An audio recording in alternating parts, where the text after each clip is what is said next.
Abbazia di Nonantola, interno.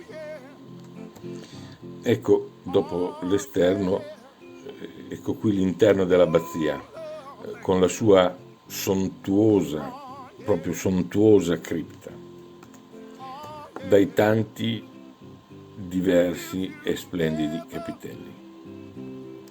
Sono ben 64. Questa è con certezza la cripta più estesa, più grande tra quelle delle chiese romaniche europee. Un interno solenne, austero, nella sua semplicità. Tanta storia, tanta arte, tanta bellezza.